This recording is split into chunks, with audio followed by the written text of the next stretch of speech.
Thank you all for coming. The purpose of this meeting tonight, we're in the middle of trying to do an update on the city's comprehensive plan, which is the document that kind of guides all the land use planning in the city.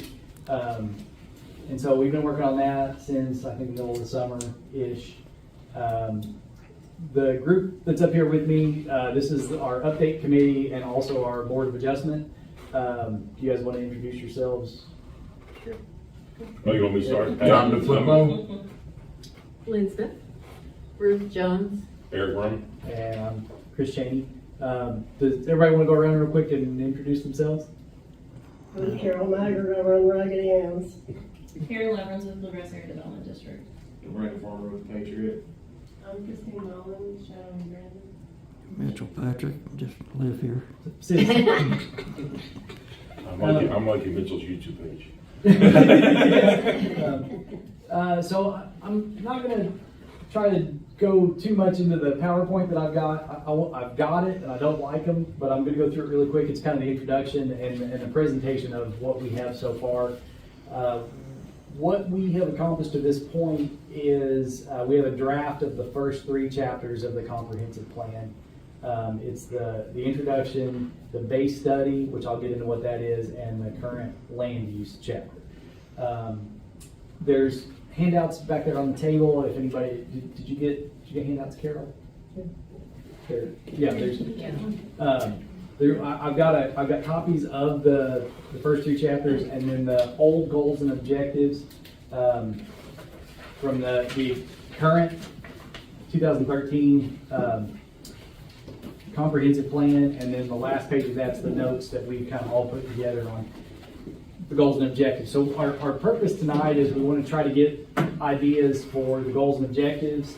Once we have our goals and objectives updated, then we can kind of motor through the rest of the comprehensive plan and get a full document, a draft of the full document. That's kind of the long-term goal. Once the update committee has the draft document completed, then we'll send that to the planning commission. The planning commission can vote to approve it, and then they'll send it on to the city council for adoption. So I'll get into that a little bit too when I go through the full introduction, but I just kind of want to give you the snapshot of that. Without further ado, I'll go through. That was the introduction. So in that draft document, chapter 1 is the introduction to the comprehensive plan. There's a little bit of a history. I kind of built that out a little bit from the old plan and added a little bit to it. And then it has basically what is the comprehensive plan, the legal framework behind it, why we have to have this document, how is it authorized, and then what the planning process is. The history, basically what I could come up with, there's not a lot of history on Stanton if you just go on the internet. I have yet to have the time to go to the library and do the deeper research, but I think for the purposes of the comprehensive plan, we don't need a detailed history of the city. But what I did is I went a little bit more into the history of the planning in the city, just kind of give a snapshot of that. The development in the past 60 years has been mostly auto-centric, so centered around automobile centered development. So, a lot of our, hey, how you doing? Good. We're just getting started. Before you leave, if you can sign in, you don't have to do it right now. But really in the last 60 years, and it's not just Stanton, but the U.S. in general there's been a lot of auto-centric development, so big parking lots, big roads, drive-throughs, that kind of development over more walkable, smaller scale development. That's just kind of normal, but Stanton kind of started with that. We were really small, and then when the Mountain Parkway came through, that's kind of what drove our development and growth. And our, if you go back far enough, the early part of the 1900s, the planning and development in the county and in the cities seems to be from the railroad, Kentucky Union Railroad that went through here, and the logging companies that were do a lot of the extraction here. But then since the 60s, growth is kind of stagnated. We hit a certain population level and we've kind of gone up and down a little bit, but we've not really grown more. We started with planning and zoning in 1990, and in 1992 was when we had our first zoning ordinance, subdivision regulations, and comprehensive plan. There have been about 40 different people that have served on the Planning Commission Board of Adjustment in 31 years, and there have been 13 different administrative enforcement officers, which is the job that I have. So we had a lot of people involved, and at times it's been consistent and orderly, and at other times it's been kind of chaotic and up and down and inconsistent. So what is a comprehensive plan? That's the purpose. That's why we're here. This is from the document itself, which comes from KRS 100, which I'll get a little bit more into what that is. It covers all the geographic parts of the community and all the activities that affect the physical development of the city. So, we're talking land use, commercial, residential, industrial, open space, public land uses, roadways. Again.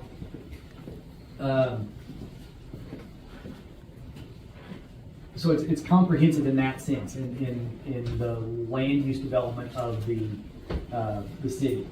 It's a general document, so it's not real specific in like rules and regulations. It's different than the zoning ordinance, which is specifically what your setbacks are, what the minimum lot size is, those kind of things, where the comprehensive plan summarizes policies and proposals. And then it's also long range. We'll get a little bit more into that when I talk about the enabling legislation. But what I kind of pulled out of this definition, the long range part, it says presenting a vision for this is talking about the comprehensive plan, presenting a vision for the future of the community. And then further down it says, its main function is to look beyond current conditions to an idealized future for the area.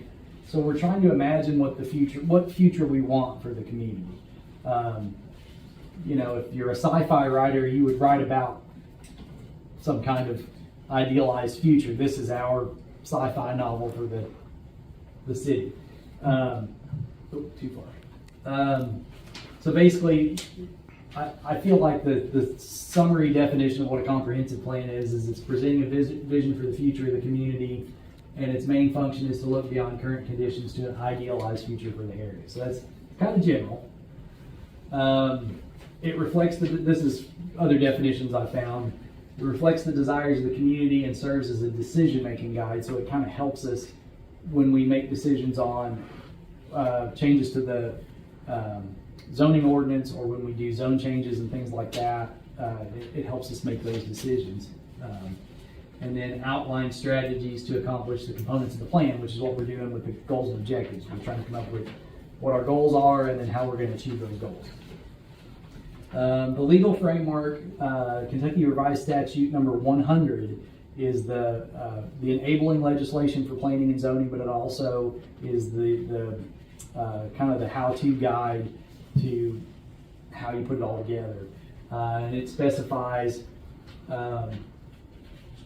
that if you have a planning unit, you have to have a comprehensive plan. That's the first step, and then you build off of that. The comprehensive plan per KRS 100 must include goals and objectives, a land use, a transportation, and a community facilities elements.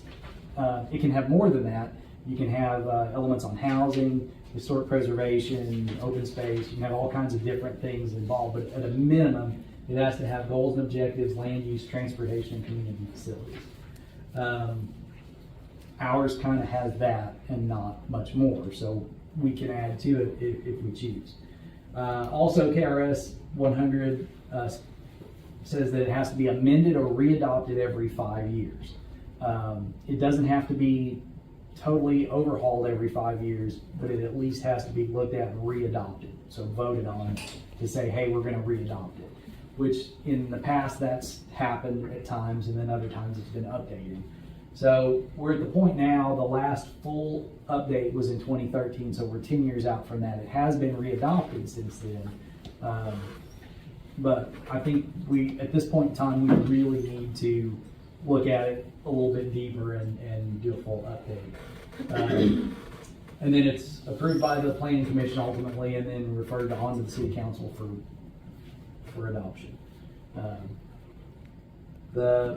So basically, the planning process, the first step, I started with the base study, which is to look at updating population, employment data, economic data, housing, and a land use inventory.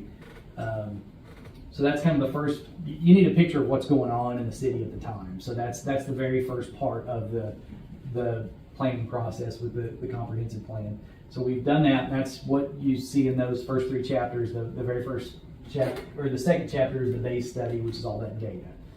And then plan development is kind of where we're at now. We're looking at the goals and objectives, and then moving forward, we'll look at updating the future land use map, which this is kind of a picture of how we want the city to change over time. So if there's areas that are residential that might be better commercial, or commercial that might be better residential, we can identify that on this map. And then if people come in to develop areas, then this helps us guide that a little bit better. Something that we talked about, or that's been talked about in the past, but then we've also talked a little bit about, is the idea of a central business district, like a specified area. Currently, things just kind of get developed however, and we don't really have a central business district that's real cohesive. But that's something that we can identify through the future land use map and in the text of the document, of the comprehensive plan. It can help us kind of guide that kind of work. And like other studies and data, we have a countywide bike ped plan. There's some tourism plans, things like that. Anything like that that's out there, we can use that to help kind of fill out the comprehensive plan. And then the last step's the plan implementation. Once it's adopted, then we're using it day by day, and we use that to update our zoning ordinance and our subdivision regulations. The base study, I kind of went over that a little bit. It's the census data, economic health data, and then there's a land use inventory where we basically look at what land uses are in the city, and from that, then we go on to kind of plan how we need to grow in the future. But in a nutshell, growth stagnated, the last 4 years or more, and that despite having formalized planning and zoning, development's been inconsistent. There have been times it's been really good, and other times it's not been really good. So we're kind of up and down all over the map with how we regulate and enforce development, or I should say regulate, not necessarily enforce. And so hopefully we can be more, from this point going forward, we can be more consistent. But like I said, there have been times in the past where it's been really good. And I think we can look back to those times and build on that. Current land uses, this is just a kind of a general table that I had to break down residential, vacant land, public land, which includes right-of-way, roadways and stuff, commercial, industrial, and utilities, and then the total acreage of the city is about 1,400. That's just kind of a general breakdown of the different land uses in the city. But we take that, and from that we can kind of project what we're going to need in the future. And then, so basically at this point we just kind of want to have a discussion about what we want the community to look like, what things are important, what problems we might have, what strengths we might have. But I just kind of wanted to kind of finish the introduction with reiterating that the comprehensive plan is a vision for the future of the community and an idealized future for the community. So anyway, that's my quick public spiel. Any questions about any of that? Comments, thoughts, queries? No, I think we should jump right into it and start Okay. brainstorming. All right. So I don't know if it would be good to go through the goals and objectives we have. I'm not real happy with them. In general, there are some good things in them. They're kind of vague. And I think we can tighten up the language a little bit in some of them. I think we can definitely come up with new things. Our group, the update committee that's been meeting, we've talked about, we've thrown out a lot of ideas, and on this, the current goals and objectives from 2013, the last page is kind of the notes of what we've talked about up to this point. Actually, we've had a lot more notes than that, but I've kind of tried to make them all fit. You know, we've said the same things different ways. I'm trying to kind of. Which page was that? The- Right here. at the so- bottom of that, right there. Could you list them off? Yeah, for right here, everybody, on- Chris? right here on current goals and objectives. I don't know if you all picked up the new. It's, I obviously don't know that. It's in the new set. This is all Did you do the one? notes here. I can print out. And then when you just put That's- this on, yeah. Okay. Everybody got you? What's that? I said I would like to question or two. Did you get one? Questions are $5. You want the correct answer, it's $3.50 to correct answer. I think he's gonna pay you, Carol, for asking the question. So we've got this list to kind of start with. Did you got stuff, Mitchell? You guys got? I'm sorry. Yeah, I gave them an agenda. I didn't have yours. Okay, let me, Yeah, float around. sorry. And I've got notes for where they were where. Yeah. Bullshit. Let me steal one of these.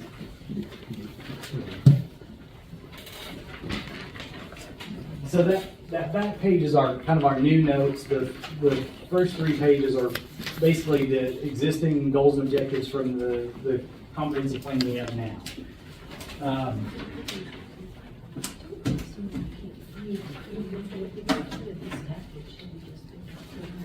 So what we're looking for, anything that has to do with land use in the city. So the short general view of that is residential, commercial, industrial, public spaces, transportation,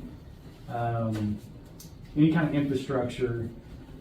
And from the city standpoint, what we're trying to come up with with the comprehensive plan is a document that helps us regulate those things to a better state. So we don't want to keep people from using their property.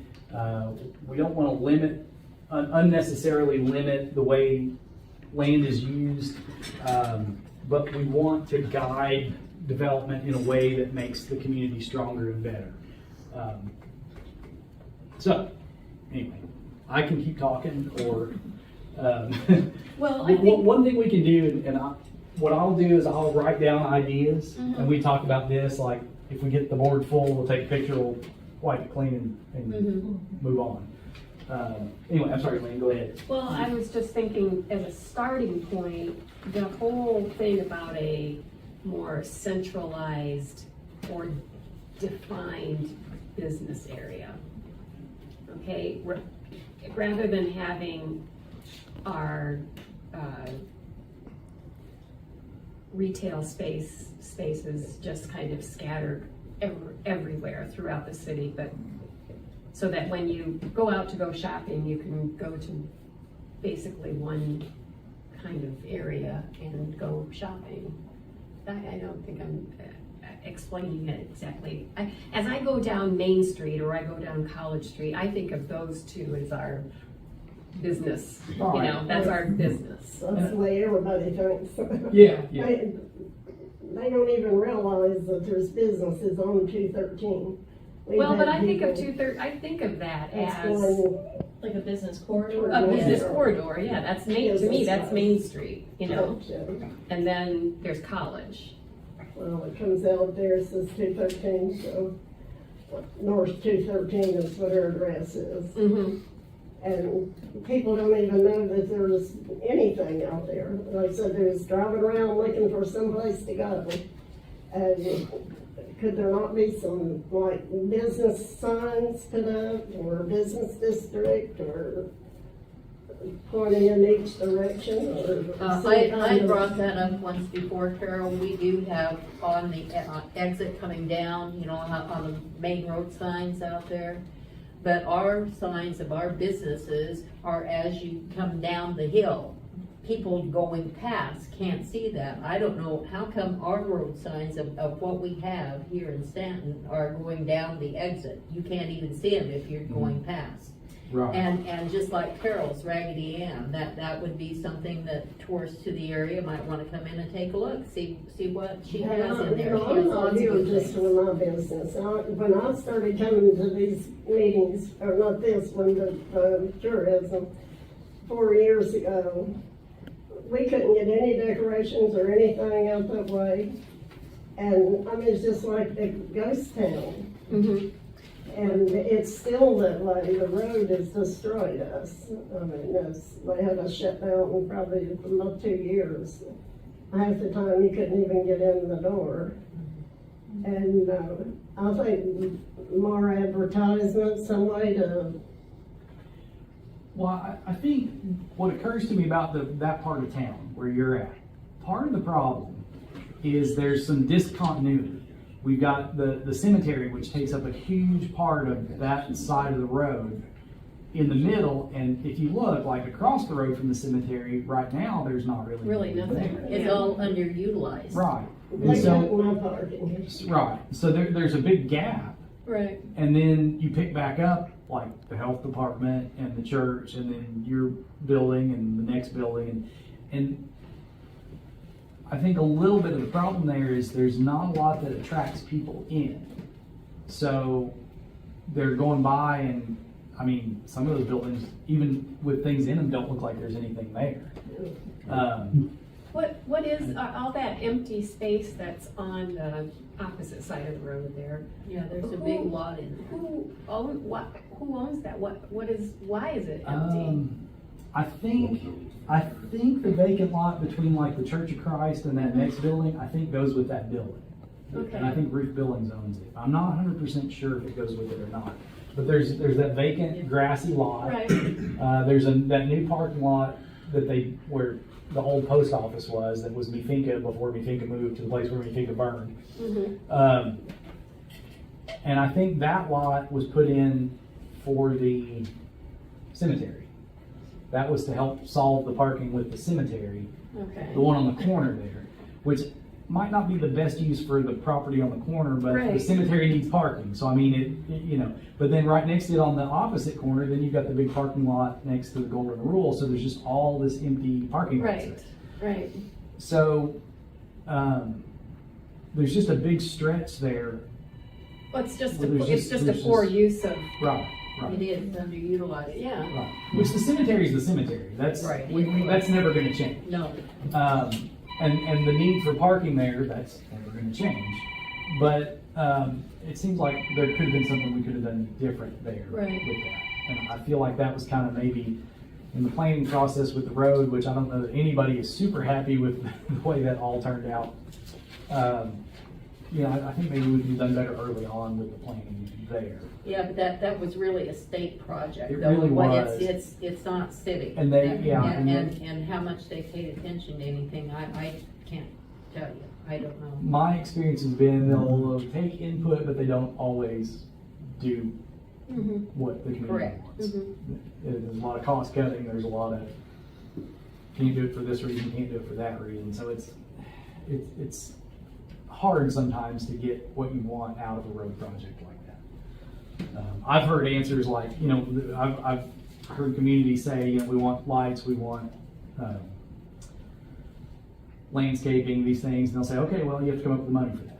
So and that's not unreasonable, but it's almost like a no Right. when people ask for things like that. So it's the planning process when it comes to highway projects is a completely different thing. It's a lot harder to get what community vision transferred to the state highway projects. It's not impossible, it's just different. Is college also a state? Yes. highway? Okay. Yes. Yes. So is Court Street, by the way. So, Yes, Court Street is. yeah, one thing I noticed when I looked at, I believe Mapleton County. this was the future land use map from 2004, which is the current future land use map we have. I don't know if I can do this. Do you want me to hold it? Yeah, maybe. So if you look, like this is College Avenue and the red is commercial. So the red is commercial and the hatched red and white is future commercial.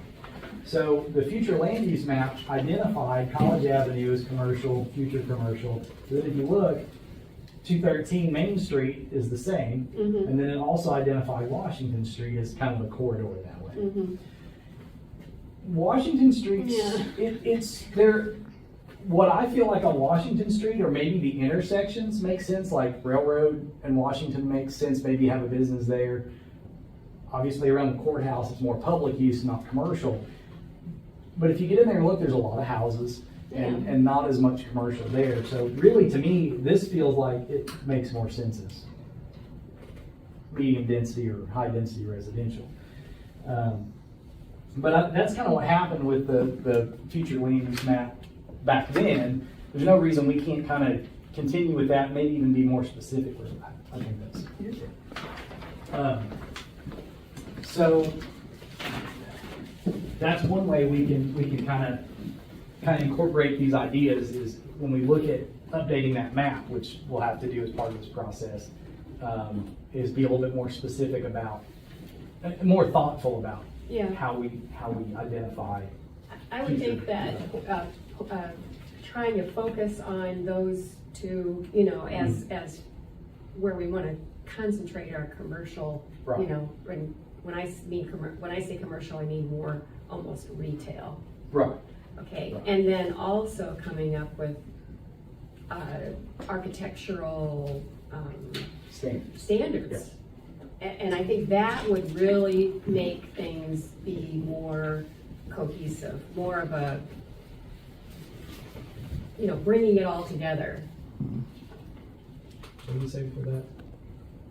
The commercial slash Oh. retail corridors, I guess. What I was going to say about that is the way our zoning ordinance is written, there's 3 levels of commercial. There's Mhm. general commercial district business. Let me state it as it is. It's general business district, central business district, and highway business district. Mhm. And if you read the text of the central business district, it talks about pedestrian-oriented businesses. Okay. And then it talks about the highway business district as more auto-centered business. Mhm. So our ordinance it's kind of going the right direction, but I think we can add to that and make that a little bit stronger and a little bit more, you know, it could be something as simple as changing it from central business district to pedestrian-oriented, which we don't necessarily have to do Right. that, but I think we can change the language a little bit to call that out a little bit more and emphasize it a little bit more. Well, certainly down by the parkway, where all of the, Businesses are. well, all of the, no, I'm Oh, thinking more of like drive-through, you know, Right. all the drive-through. I Yeah. mean, that's Yeah. obviously The going fast- to be fast food. more Fast food auto-centric. junction. And you don't want a lot of pedestrian Right. traffic down there, because you don't want people getting run over. Right. And so there's some ideas with pedestrian oriented development where, you know, if you think about what roads look like now, like, you know, there's a big parking lot and you'll have a box store back here. You know, you'll have your big box stores and, you know, all your parking. And the roads are the buildings are really far apart. Mhm. You know, they're typically one story. So if you think like Hamburg or the mall type development. But if you're watching the feel good Hallmark holiday movie, the towns you see in those are, you know, they're 2 and 3 stories, and there's, you know, the sidewalk. How bad my art skills are these days. You know, you've got something that looks more inviting. Well, I'm doing really Right. bad now. Invited. You know, but that's what a walkable Right. downtown looks like. You know, everything's close together, it's narrower, the buildings are closer together, and that's what we picture in our minds when we think And of it. sidewalks on both sides. And sidewalks. So in our minds, when we think of a quaint small town, that's what people think of. You know, Right. that's what you see in your head. It's the quaint. Right. Yeah. That's why I think like for instance, I own the taco, I have a Taco Bell franchise. I want to bring one to Stanton. Everybody's gonna get, yay, Taco Bell. Well, what if I said, well, I want my Taco Bell to be right down here by the cemetery? Right. We don't have anything that says no. So that was one thing I identified early on is we don't have any, the zoning ordinance doesn't talk about drive-throughs. It doesn't specify. It does say drive-in restaurants. But in my mind, a drive-in restaurant is like a Jerry's, you know, like where you pull up. But, so one thing we definitely need to do is change the zoning ordinance to specify where drive-through is allowed and where it's not allowed. Yeah. And so I think that's one way we can do that. And really, if you just limit it to the highway Right. business district. Right. And I've already looked at this a little bit because there's a whole history of that. But if we did that, it would really only affect like 5 businesses in town that already have drive-throughs that wouldn't be in those zone districts. So they would be grandfathered. So it wouldn't change anything for them, but it just wouldn't allow Anything new. new drive-through businesses just anywhere in the I city. think we definitely need something like that. I mean, Right. to me, that's just a no-brainer. Right.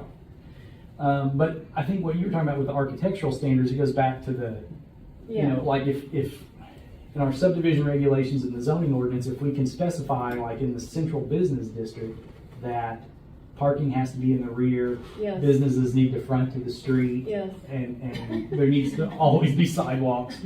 You know, the sidewalks are, I mean, you know, if you try to walk around town, it's a mess. And so, you know, what got me started in planning in the beginning was I had a class, and the beginning of the semester, the professor said, I want you to go to your hometown, take 10 pictures of things you like, 10 pictures of things you don't like. I couldn't find 10 things to take pictures of that I liked. Yeah. And I was kind of horrified by that. Mm-hmm. But all the things I didn't like had to do with sidewalks and crosswalks, and it was just, everything was a mess. And the professor partnered us, groups of 2, and I was partnered with this guy who had a son who I think was blind and deaf and in a wheelchair. No, he wasn't deaf. He was blind and in a wheelchair. And they lived in he was going to go to Northern Kentucky University, and he said, I'd spent all summer taking him and helping him learn the campus and learn his way around. And he said, what I found out was most communities don't cater to people in wheelchairs. Oh, no. And so our project ended up being this project about walkability. But what it really made me realize in Stanton was that if you were in a wheelchair, if you were pushing a stroller, if you had limited mobility, so you could walk but maybe not well, you couldn't get around town. So if you couldn't drive but you were otherwise impaired, you were in trouble. You would be dependent on people. And Which to me is really sad for a small town. it's a small town. I mean, you know, it should be easy to walk around. Right. So that was the thing that's kind of always been in the back of my mind in any kind of planning that I've been involved in is, you know, how are people walking to these places? How are, you know, Well, so. I would like to see some kind of architectural standards, come up with some ideas, and then looking for assistance for our existing businesses that are here to help them bring their businesses to those standards. Because I know That would there's- require sidewalks in a lot of places that we have none now, and I think that's a good idea, Yeah. because we need to be able to walk from place to place. That's one thing 213 does have, you all have a sidewalk. I might adjust the 213 sidewalk, if I may. Yeah. I walk almost every night, and I go from Main Street up to the school and down and so on. The sidewalk from on Main Street is about this wide now, because there's dirt and there's grass and no one has maintained that sidewalk, which should be 2.5, 3 foot wide. It is now encroached. So I'm either on the, this rough, gravelly, uneven ground, or I'm this close to the vehicle that's zooming by me at 40 miles an hour. So I don't know who's responsible for the sidewalk in front of their own home or business, or if the city is responsible for it, but someone needs to maintain the sidewalk.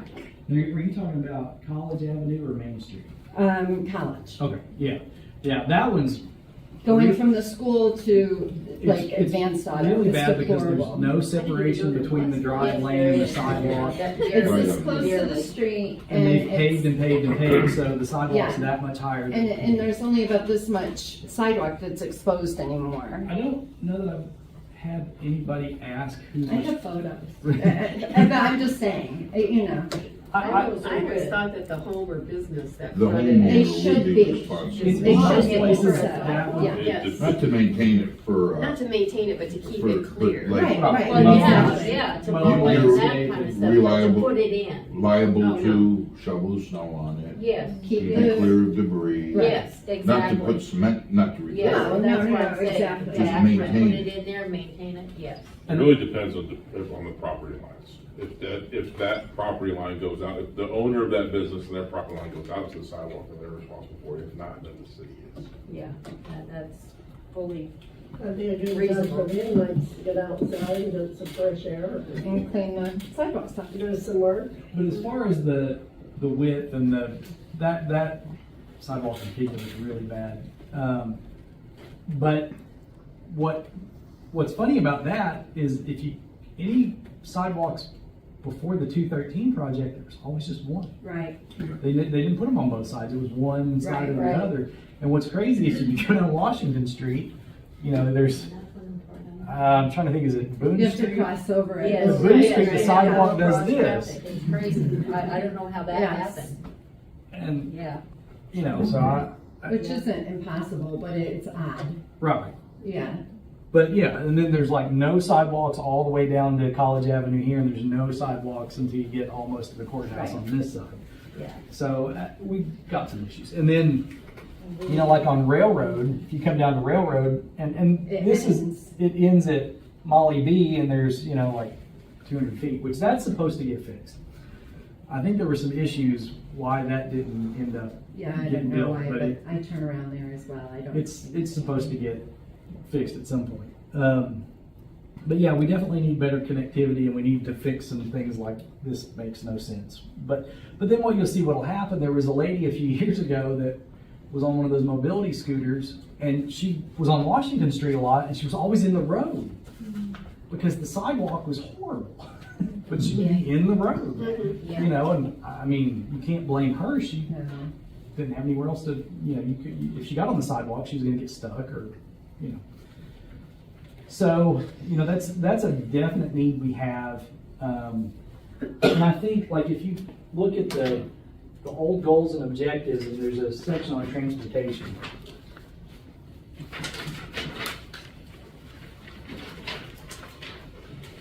And it's. Thank you. I think I've got one more.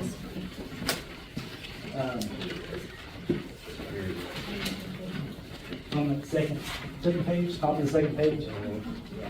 There's a goal to provide for the safe movement of pedestrians. And I think it's interesting to require developers to construct sidewalks in all new developments. Yep, We failed on that. and it never happened. Never happened. 213 is the exception to that, but almost every other development since this was written has been put in without sidewalks. And that was a state project, Right. Well, and they have to. yes. They're required to if it's in the city. It's their, there's an urban template and a rural template. Yeah. If you talk to the, So was that because there was nothing adopted by planning and zoning? no, this, It's 213, it's so from what, 2013, so it should this be. is part of the inconsistent regulation. So when any kind of new, part of the problem is we've stagnated. So we haven't had new subdivisions, Right. big subdivisions come in typically. So part of it is there's no practice for that.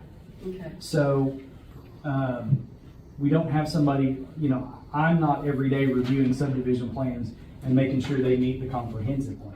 And is that because we're not, We just don't have, there's not a lot of activity. if some board were to come in with proposing a subdivision, who would vet all of that? Well, initially it would come to me and I Okay. would review the plans, but then if it was more than a minor subdivision, it should go to the planning commission for review. And the planning myself initially, and then the planning commission should review the comprehensive plan, the subdivision regulations, and make sure that the proposal meets all of those requirements. The problem we have is there's not enough of that type of activity, so myself, people before me didn't, like I said, they don't have the daily practice of reviewing those things. The planning commission doesn't have the, there's just, it's not part of the culture because we just don't have that kind of activity. So until we have a little more activity, I'm not saying that these things can't be implemented and included, but it's just not part of everybody's daily conversation. But if we don't come up with a basic, we've got to do these basic things. Right. If you have somebody come in and you have nothing there, Right. then you're scrambling, Right. and when you're Right. scrambling, you make mistakes. So Right. you have to have some basic building blocks that you can go to. Right. Which is why it's really important that we update, modernize this document Yes. in our zoning ordinance and our subdivision regulations. The subdivision regulations were written in '92. They really Right. need to be Updated, looked I'm at sure. seriously, Yeah. yeah. And is Just that because the, things have changed since then. is that the Absolutely. purview of planning and zoning? Yes. Okay. Yes. But, this goal to provide for the safe movement of pedestrians, require developers to construct sidewalks, that's one of the more specific objectives in here. Continue to maintain existing system of sidewalks, encourage the construction of sidewalks in any unserved portions of the community. Great ideas, but I don't feel like there's anything specific in here to like how to get that done. And I think that's where we're lacking. We've got goals and objectives, but we don't have the policies to go with these. Well, shouldn't it be just part of, if you wanna build a house or you wanna build a subdivision in the cities of Stanton, you've gotta go through Planning and zoning. planning and zoning. Right. That's all it should be. Right. So if somebody comes in for a building permit, I can't tell them they have to put in a sidewalk. But if somebody comes in and does a 20 lot subdivision, at that point we can say, okay, you're gonna need to provide right of way for the streets and the sidewalks. And when typically what would happen is there would be standards that say, your right of way has to be this wide, your road has to be this wide, it has to meet a city standard. Right. And part of the city standard might be, we want curb and gutter and sidewalks and, Storm sewer. Yeah, storm sewer. Yeah, right. Utility easements, drainage easements, percentage of the development for open space. A lot of places will require a certain percentage. If you've got a 50-acre parcel and you're gonna divide it up into lots to sell off, you have to set aside a certain percentage for open space. Now, can that be your floodplain drainage easement, utility easement? Yes, you can overlap those areas, so you're not telling the developer they only get 10% of their land that they can sell off. You can make that stuff all work together. But we don't have anything that says you have to set aside any space for any of these things. So that's where I think we really need to kind of. Now, would something like that wouldn't that go into residential development? Yes. Okay. Well, and commercial too. There's no reason that if somebody comes in and has, okay, so like probably the best example right now would be the property that's for sale on Elkin Street. It's the one next to Stanton. Right. It's between Elkin Street and the Mountain Parkway. Right. It's for sale right now. Right. So if somebody wanted to come in and make that into a shopping center, which is probably not gonna happen because that's not the kind of development people are doing a lot of now, but if they did, as part of the subdivision regulations, zoning ordinance, if we had that in place, we could say you have to put in sidewalks. It can't just be all parking lot. You have to put in drainage easements. You have to put in, a little bit of open space. You have to have a buffer between residential areas, and that can be, green space. That could be trees and shrubs and whatever.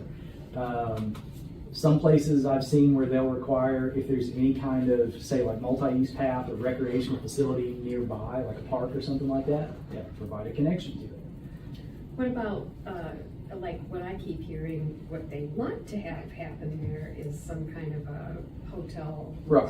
something Right. like that. What, do we have rules in place for parking, lighting? Lighting is a big thing. I mean, I would think the people around there would wanna have some kind of lighting that's not. We currently do not.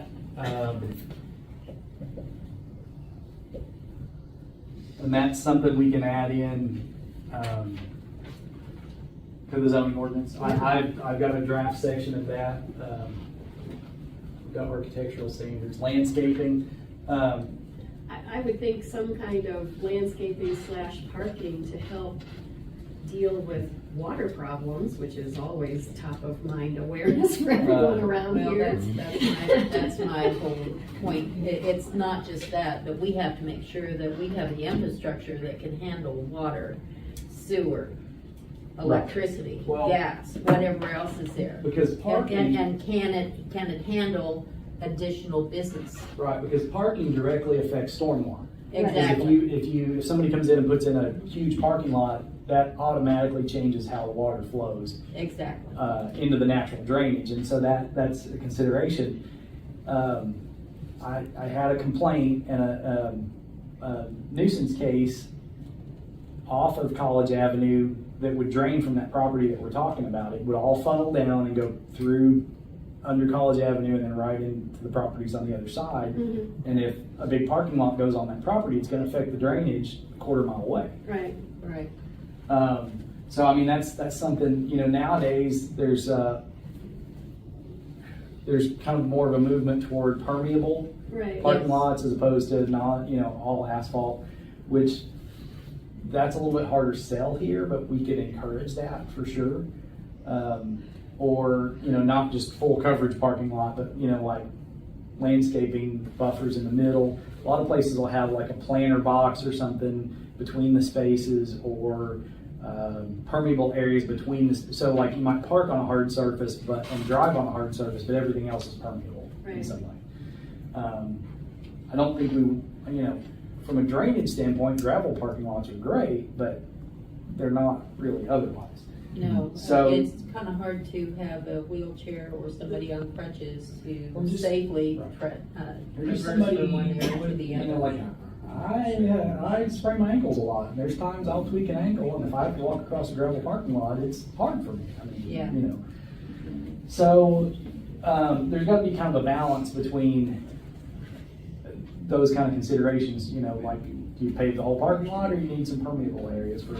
But, And then- runoff? but again, do these things that we're talking about, I keep thinking that these are the kinds of things that have to be put into place by planning and zoning. Yes, yes. This is a section in the zoning ordinance. This is a section in the zoning ordinance. This is a section in the zoning ordinance. That's what we need to get to from this process. And we're in that's right it, now. that's our job. Right. I mean, at this update committee, it's our jobs to come up with things that we need, that we see that the city needs to start working on Right. or provide maintenance for to Right. get us to the next steps. Right. Because right now, those steps aren't always being looked at, I don't think. So what we need our comprehensive plan to reflect Yes. all these ideas. Okay. And then, once we have a new updated comprehensive plan adopted, then we need to turn around and update the zoning ordinance and the subdivision. Right. regulations. How can we, I mean, we keep talking about sidewalks, Mhm. which, awesome, great, I love Mhm. that.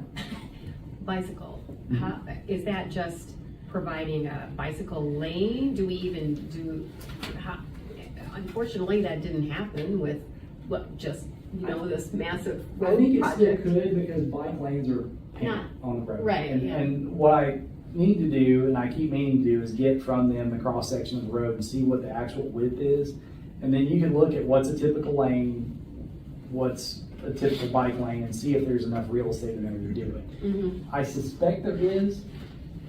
Now, if I go to the mayor and say, hey, I think the next time they strike Main Street, we need to put bike lanes in, he's gonna chuckle, and then we're gonna have a conversation about it. And then we're gonna have to talk to District 10 when they go to the strike. Now, Mhm. will District 10 do it? If the mayor says, they probably will. It's convincing the mayor But then, Is what, he a biker? no. No.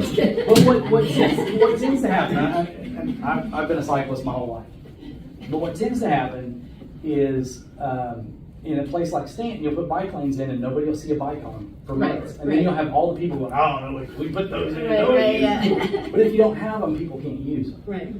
And if you don't have them and people are riding their bikes on the road, then people are complaining because why don't they go somewhere where they got their own space? You So- have to remember when you're doing all this planning and you wanna do bike lanes, you're not gonna make everybody happy. Right. Exactly. Right. You have to do what's best for the community, not just Right. bikers or non-bikers, or Right.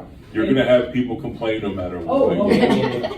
What Yeah, tends to yeah. happen with biking initiatives, it works best if there's a citizen group that drives it. So there's some kind of bike club or Right. bike organization or something like that. Behind it, there's active cyclists who want that to happen. No, If that's not now, in during the place, summer in this area, there are a lot of bike Yes, lanes. there A lot are. of bike There's- lanes. there's During the people summer, they're not gonna do it during the winter, everywhere. because there's no way. But I will say, if you put the bike facilities out there, you'll attract more people to use them. And people that wouldn't feel enabled to ride a bike will see the bike facility and say, hey, I could do that.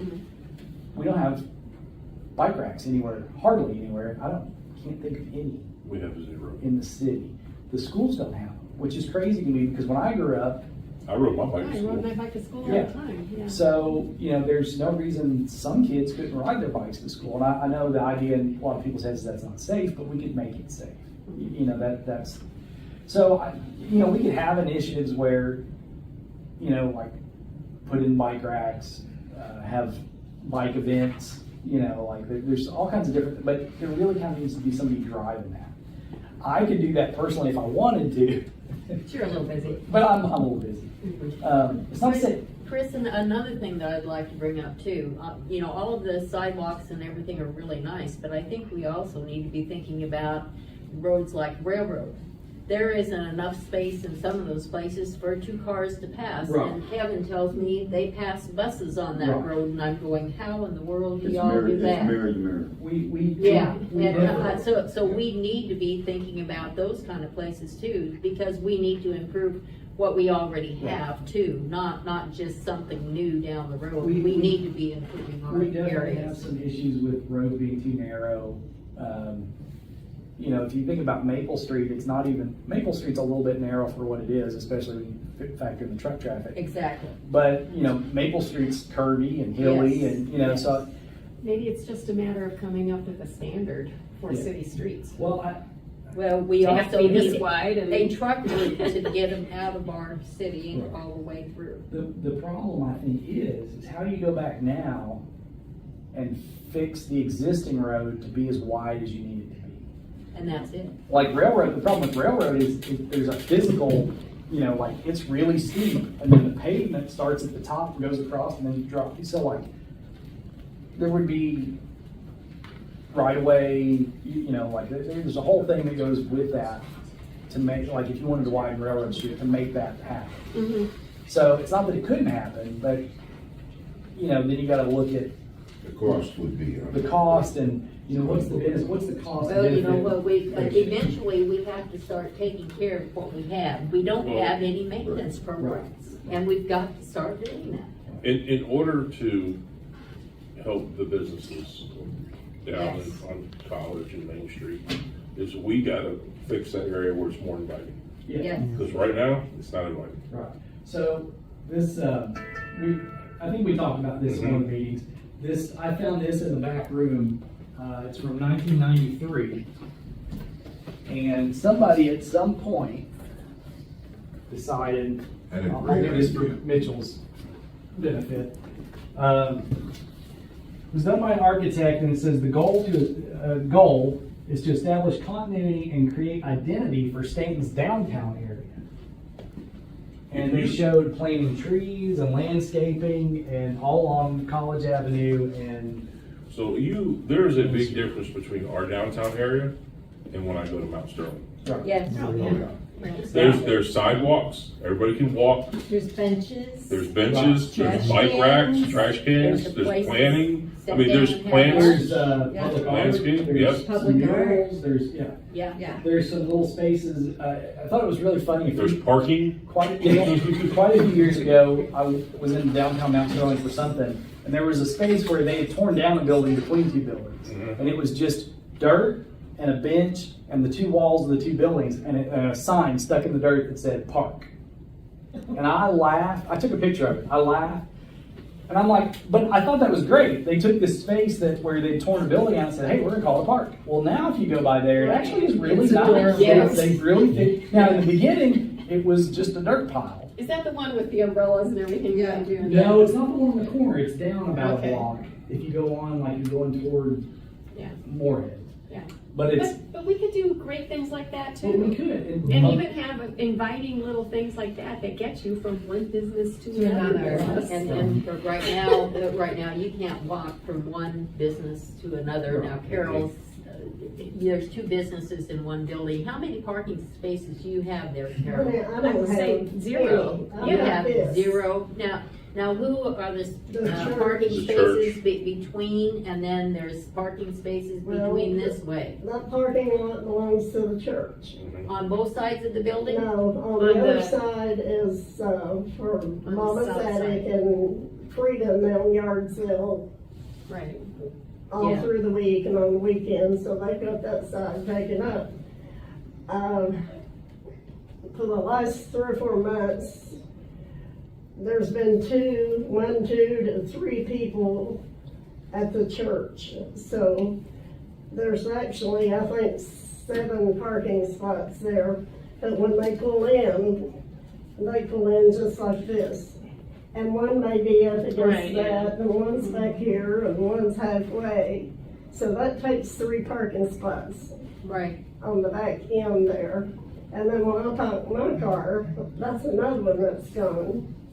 And the elderly people cannot No. get back in there, pull in and back up and pull up and back Right. up and go around. So, I mean, I have a business, but I have no parking for my Yes. customers. Yes. They can use the church lot if there's not anybody over there.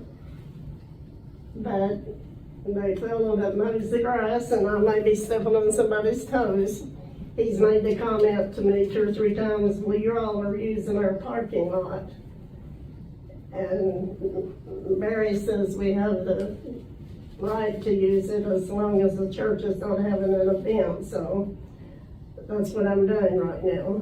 But my customers complain, the elderly ones usually pull in the front and he's out the door, Right. car door and up the sidewalk. Now they're having to walk. And there's some crummy blacktopping and stuff that, I mean, needs to be touched up, but I don't know what situation. I may be out tomorrow and I may stay there till I die, but my health is bad and I'm not gonna be worried with it. Well, I know, Chris, that part of our planning and what we're trying to do here for businesses is trying to make sure that they are having proper parking spots for the particular business. And that will take care of new things, but what can we do for the older ones? That's just always we the need to find problem. a designated parking area and then Right. have sidewalks so they can walk. right. And the church has this Public huge parking, parking lot is down there a there. public parking lot anywhere in the city? Well, the closest public parking to Carroll is the new one on the corner at Bright Street and across from that would be the closest, like, legitimate public parking. Okay. Where would that be? It's where the old post office, where Mifinka originally was, Mhm. they put that new parking lot in. What is that building there? It's, from what I understand, it may end up being part of the health department. Right, I don't know there's what it no is. signage I don't know on what it it. is right now, but See there's people something there going every on. day. But that lot was intended to be a public lot because the cemetery has no parking. No, it has not. So, which that's not an Wouldn't ideal it spot make- either. Wouldn't it 'cause- make sense to have like a sign that says public parking. Yeah, Yes. yeah, and I've thought of that, drive by a couple times, I need to mention that to the mayor.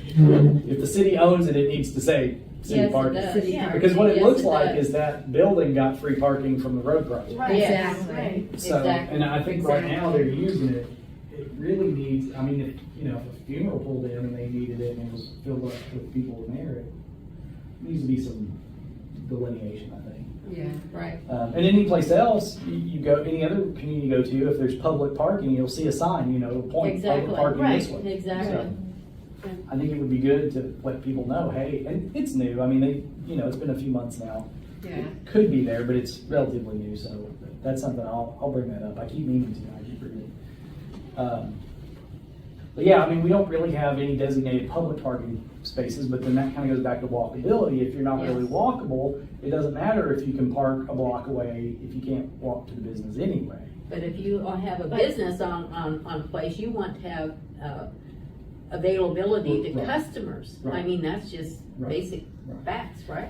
I think the other thing to think about walkability is walkability doesn't work for one business. Yes. It works if there's a group of Yes. services and businesses and attractions that you can park in one place and walk to them. What is But- where you have like on the road, you have some kind of markings that if there's a it's the pedestrian right of way, basically. Like And if a crosswalk? Like a cross, yeah. Yeah. And if a pedestrian is it, then everybody needs to come to a Right. stop. Right.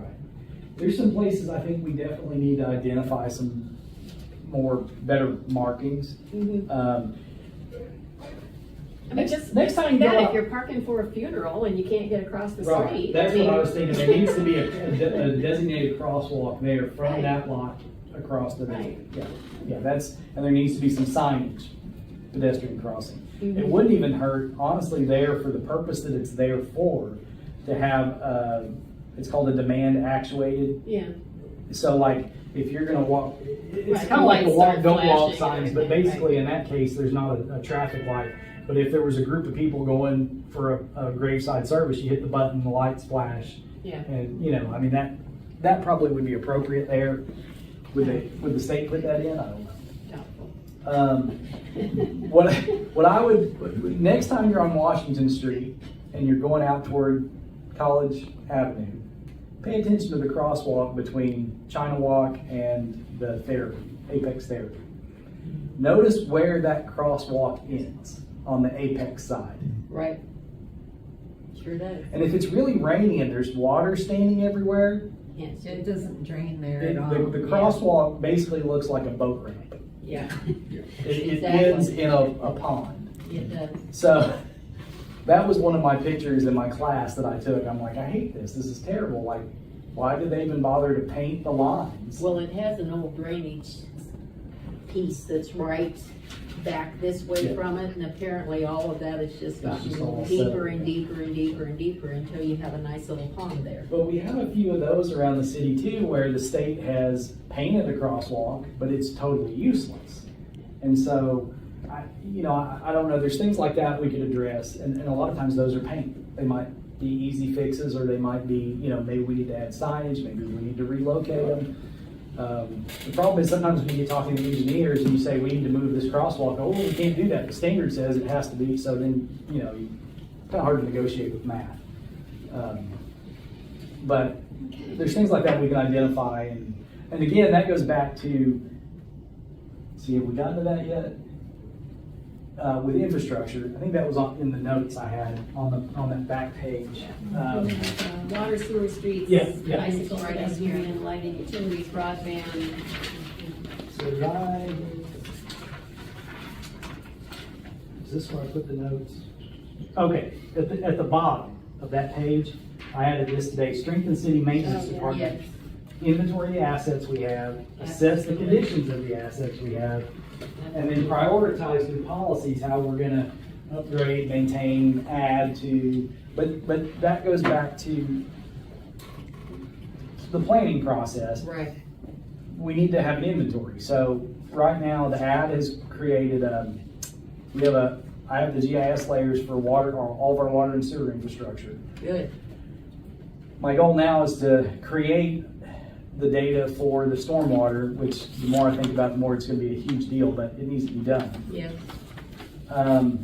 But then streets, sidewalks, we've got lighting. I've got a map with all the city's lighting, which probably needs to be updated at this point already because we've done the 213 project. But all those things need to be in a GIS system where we can, the city, the maintenance people can use that to keep up with what's going on, to see where things are. And for us to be able to look at those things, identify, hey, this is a problem. This is critical. We have to fix this within the next month versus, okay, this is a chronic problem. We need to address it. We need to figure out how to do it the right way, but maybe we can do some cosmetic stuff, make it last for a little bit longer. But to be able to rank and prioritize and have a list of projects. Yes. And so when our maintenance guys, they're busy all the time. They're constantly having to do things. Today they were dealing with, there's a lady, her water kept getting turned off. And she would call and say, my water's off. And they go, okay, work order, you guys go turn the water on. So they go and turn the water off. Well, the last few days, every time they turn it on, she calls and says, somebody's turned it off again. Her neighbors are turning her water off. Oh, goodness. What? Because what they think is, what they kind of deduce today, and this isn't in the city, it's city water, but it's out in the county. But what they deduce today is that the neighbor is sharing a meter with her, and they have a leak, and they're going to turn the water off to work on The leak. but it's shutting her water off. But for a long time, nobody knew why the water kept getting shut. How do you share a meter? Illegally. Oh. The water is in her name, it's her meter, somebody else is hooked on. Oh And my. who's paying the bill? Just She for is. the Yeah. Yeah. Yeah, I figured that. Somebody. So she's like, I just need water. Oh my gosh. So they were having this whole debate, do we need to send a police officer down there and tell them stop turning off the water? So, but those are the kind of things, okay, so that's like the day-to-day stuff the maintenance guys deal with. And so that was like 3 or 4 times in the last couple days, they had to go out and turn the water back on. Well, what are all the other things they could be doing? Right. They didn't have to turn people's water on. Well, I think that comes down to, like you said, it's out in the county, and the Right. county has no zoning, Right, and then really no zoning laws or. right, no So, regulations. No regulations It's the whatsoever, Wild so West. somebody built a house out there and said, well, I'll just hook up to this water line I and let her think- pay the water, instead of Jeez. having them come in and get a permit, and having them do things the right way, where think- people weren't stealing people's water. I mean, that's what happened there. They built a house or a trailer or what have you, and said, well, I'm not gonna, why should I have to pay for water? I get the neighbor to do it. Yep, exactly. But nobody's gonna know it, because there's no regulations. Right. There should be county zoning. You would think though, when they're checking a water meter, they would know that one water meter and 2 places. I'm not just saying that. Never. I'm gonna try to be nice there tonight. It is, you would think. I think one of the goals and objectives, or maybe I was reading it somewhere else today, said work with the county to. Oh, yeah, that's Yes. definitely Yeah, in that's there. in there. That's in. That really needs. I think any time that you have new construction, new building, whether you're in the city or the county, you should get a permit pulled, and there should be regulations to that. Yes. Because things like this would not happen, where this poor lady's water keeps getting shut off because somebody hooked up to her water Illegal. illegally. Not that that would never happen, but it would happen much less. Yeah, because, so I lived in a city that was like this when I first moved there, and it grew, and, we really didn't, but we had regulations. So when you did the plumbing, somebody had to come out and inspect the plumbing, make sure everything was done up to regulation. If you don't have that in the county, then you're gonna have issues like that And that should be for new and existing. existing, Well, remodeling. and it also Right now, we don't have impacts- any regulations. It's in the city on remodeling. It None. impacts all your emergency services. Right. I mean, everything that isn't regulated in the county impacts emergency services. Right. And why and- people can't Well, accept that, I don't know. And I've lived out in the county, and to make sure that I maintained our water, we lived on the side of a hill. Pat Carroll and I were neighbors down there. And we had a pump system that brought the water up the hill, and then it had a holding tank to keep the pressure so that everything was fine. And then if the water went out and nobody let you know about it, we burned up 3 pumps the city should have paid for. Right. And just because we were being nice, we didn't say anything until the last one, and I said no more. We get calls a lot Yeah. because So it's a two-way street now. We all have to help each other. everybody's address in this part of the county is Stanton, Kentucky, and so we have people from out of town who are building cabins, building houses, whatever, and they'll call and say, hey, I need to get a permit for whatever, and we'll look at the address and say, oh, well, you're out in the county, there's no permits. And a few weeks ago, I had a guy somewhere in Nava was putting in some cabins and wanted to know, I don't remember exactly what it was, something building code wise. And I said, it's in the county, there's no planning and zoning, there's no permit required for that. I said, now you have to have inspections for plumbing and electric. He said, what? And I Yep. said, yeah, there's no zoning. And he was saying, I feel sorry for you all. Yeah. Yep. So so I relayed that to the judge. I said, hey, I got a call and this guy, I wish you could have heard the call, but here's what he said. He's like, I know. And I went to the fiscal court meeting, I think 3 months ago now, and talked to him and said, hey, we're getting these calls all the time. There's a lot of development going on, there's no regulation, and I said, what's gonna happen is, maybe not today, maybe not 5 years from now, but 20 years from now, when all these cabins that are being built age, Yep. with not being built to any kind of code, some guy looked up on YouTube how to build a cabin, and went out in the woods and built a cabin, and 20 years from now, there's gonna be a nice family from Ohio, and the cabin's gonna collapse and fall down the hill and kill every one of them. That's not the kind of press we want. Or one of our major And rainstorms the come county's- in and washes it away. And the county's gonna be responsible for that, Right. because they had no regulations. Yeah. And so, not that we can prevent everything like that from happening, but if you don't have any regulation in place, you can't have any say in how anything is built. But it's hard to grouch about the county when we, the city, do not have any building inspection on remodeling homes. Right. None. Right. It's wide open spaces. I'm So, sorry. so that's I'm something. gonna pound on That's your head. that's definitely something I've been trying to work on. And No, I agree with you. I agree. Yeah. we need a building inspector really bad. Yes, we do. I have researched what it takes. I've talked to a few contractors about it. There's one who's willing. It's about $250 per exam they have to take, and a $50 membership fee to the organization. And I think it's 3 or 5 exams. I can't remember. I think it's 5 exams they have to take. So I think it ends up being like $1,300 or something to be certified as a building inspector. They have to meet certain background criteria. You have to have Right. 2 years of experience, or you have to have a degree in architecture, engineering, something like that. So it's finding somebody who's willing to do it, who won't be a conflict of interest, because if they're actively building in the city, but then they're also the inspector, they can't inspect their own. Right, So correct. it's all that. It's almost like you need to find somebody who's either retired or who meets the qualifications but isn't doing construction, That's gonna be hard. and it's hard. So the other But option. surrounding counties might be a resource. Right, the other option would be to contact somebody else. I'm at the point now where I think that's probably the most reasonable thing, is to reach out to Montgomery County, Clark County side. Correct. Honestly, I think we have to go that way. I don't think there's building inspection going the other way. Probably. So that's a hurdle that we need to get over. And I've talked to the mayor, and initially the first conversation we had was the city would be willing to compensate somebody to go through and take the test and get certified. But then when we actually talked about it a little bit more, it's like, well, we need to talk to city council, we need to make a presentation. So that's kind of, we're not making a presentation, but kind of present it to city council and see how they feel about it. So we're kind of at that point where I need to take city council and say, would you be willing to compensate somebody? And then we can start either posting a position or trying to, recruit people, or whatever we need to do, whether it's contract with somebody in another county or try to get somebody locally to do it. But it's a little bit of a juggling act to try to figure out how to do that. But Well, I'll we keep need- pushing. okay. If you know I'll go to a anybody. meeting with you.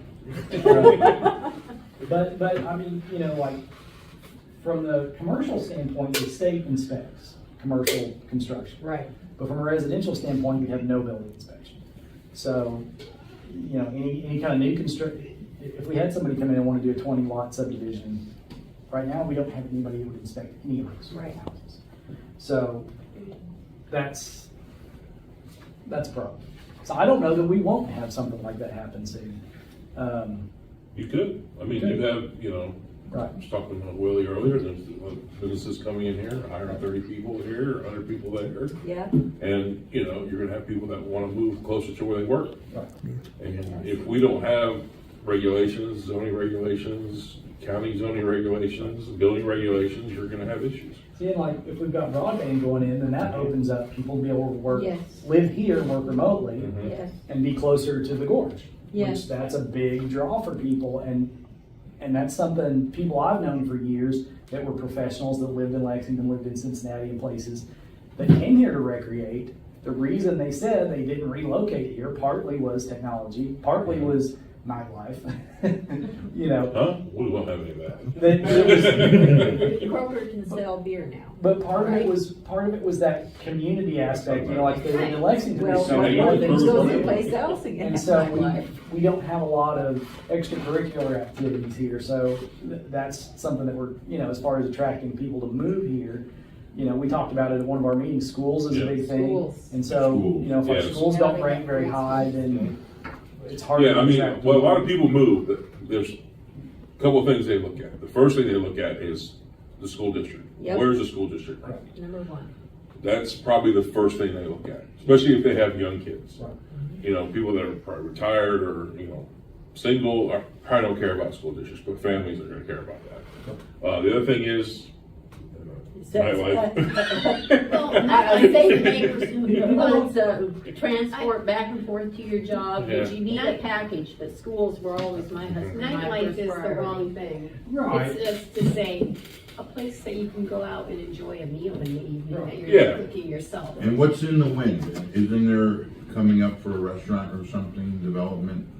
There's Is there one anything- restaurant, that they have a permit, he's working through some issues.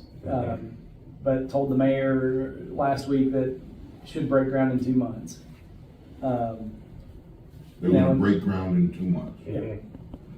And that's And from my gonna be where by understanding, the it's a post ready-made office? building, so it's gonna be pretty quick. Yeah. Is that gonna be the lot behind the post office? Yeah. Yeah. Okay, now Chris, that is gonna be commercial, the building's already there, now they still have to have inspections, correct? Right. As But per the state does. will do State. that, yeah, Good. because it's a Well, business it's that they would But handle. it's gonna be a new That's all I building. thought. I mean, they're. Yes, yeah, but the state still does the inspections. So that's a go. The restaurant.